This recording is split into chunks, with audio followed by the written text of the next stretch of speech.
छोटे छोटे हाथ लगे हैं मिट्टी को पीटने। मन में है कि आज तो अच्छी सी एक गुड़िया बना कर रहूंगी। गुड़िया बहुत पसंद है नंदिनी को। स्कूल के कपड़े अभी भी पहने है। दादा स्कूल से सीधा यह लेकर ही आ जाते हैं। स्कूल के बाद यही दादा की सब्जी की टोकरियों के साथ बैठी रहती है। आते जाते लोगों को देखा करती है और अपनी गुड़िया बनाती रहती है। अभी कुछ दिनों से गुड़िया का भूत सवार है। दादाजी इसे जानबूझकर दूसरी गली से लेकर आते हैं। वहाँ एक नई मुसीबत है। एक नई दुकान खुली है खिलौनों की। एक बार नंदिनी ने वो देख ली। थोड़ी देर वही खड़ी हो गई थी। आंखें बंद करने वाली गुड़िया आई है वहाँ। बोलो तो बात भी करती है, सुलाओ तो सो जाती है। तब से दादाजी ध्यान रखते हैं उस गली से नहीं लेकर आते। दाम भी नहीं पूछा। आखिरकार नंदिनी दादाजी से छिपकर खेलते खेलते उस गली में चली गई।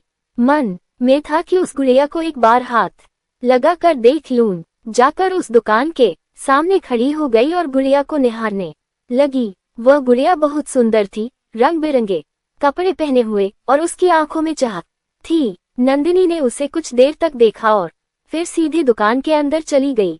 दुकान के मालिक अंकल ने उसे देखकर नजरें घुमा ली। उसकी आंखों में तिरस्कार और दया दोनों थे। वह चुपचाप बैठी रही और खिलौने को हाथ से छूने का मन ही मन सपना देखने लगी। आखिरकार नंदिनी ने साहस जुटाया और दुकान वाले से बोला, अंकल मुझे ये खिलौना चाहिए।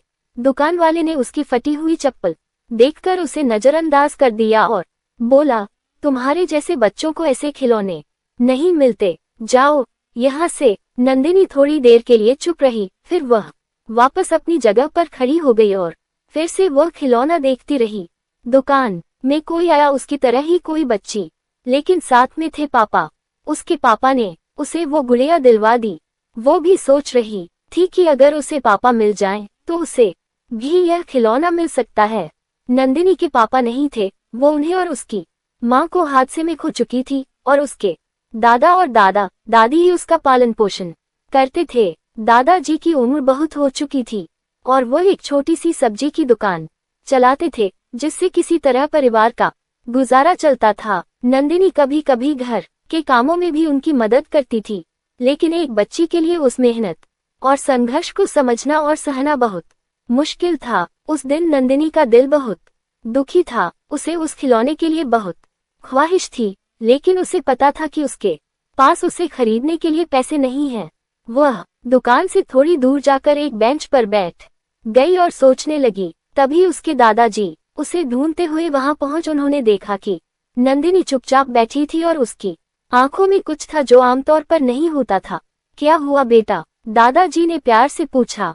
नंदिनी कुछ देर तक चुप रही और फिर बोली, दादाजी मुझे पापा चाहिए। दादाजी चुप हो गए। वह कुछ समझ ही नहीं पाए कि उनकी पोती आज क्यों ऐसा महसूस कर रही है। उन्होंने फिर से पूछा, तुझे दादा प्यार नहीं करते? नंदिनी ने सिर झुका लिया और कहा, दादा आप मुझसे बहुत प्यार करते हो, लेकिन वो खिलौना मुझे चाहिए और उसे सिर्फ पापा ही खरीद सकते थे। आप मुझे वह नहीं दिला सकते। दादाजी को नंदिनी की बातों ने आहत किया। उन्होंने कुछ पल के लिए विचार किया और फिर कहा, बेटा वो दुकान वाला किसी को भी खिलौना दे सकता है अगर उसके पास पैसे हों।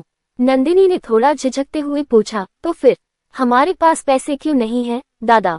दादाजी की आंखों में एक गहरी उदासी और थकान थी, लेकिन उन्हें समझ नहीं आ रहा था कि नंदिनी को कैसे समझाए। दादाजी ने कहा कि अच्छा ठीक है, तू यही रुक, मैं आया। दादाजी थोड़ी देर बाद आए और नंदिनी को उस दुकान में लेकर गए और उन्होंने उसे वो गुड़िया दिला दी। 500 रुपए जो करीब 2 दिन की मेहनत थे, उन्होंने अपनी लाडली के लिए दे दिए। दादाजी ने अपनी पोती से कहा, तुम्हें ये खिलौना बहुत पसंद आया है?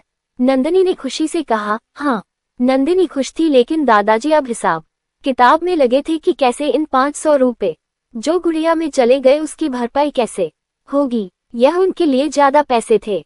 वो मन में सब योजना बनाने लगे, साथ ही दादी को भी कैसे समझाएंगे ये भी सोचने लगे। इन सब के साथ वो अपनी पोती को देख रहे थे। जब उनकी पोती खुश हुई तो उनके दिल में एक अलग शांति मिल रही थी। वो चाहते थे कि उनकी पोती कभी अपने माता पिता को कमी महसूस न करें। उसकी खुशी उनके लिए सब कुछ। वो समझ गए थे कि आज समझाने से काम नहीं चलेगा, आज बच्ची को खुश करना होगा। आपको ये कहानी कैसी लगी हमें कमेंट कर जरूर बताएं। इसी तरह की अच्छी कहानियाँ आप यहाँ पर पढ़ सकते हैं। यहाँ उपस्थित शिक्षाप्रद कहानियाँ आपका मनोरंजन करने के साथ दिशा भी देंगी। तो बने रहिए हमारे साथ और हमारे प्रयास को सफल बनाएं।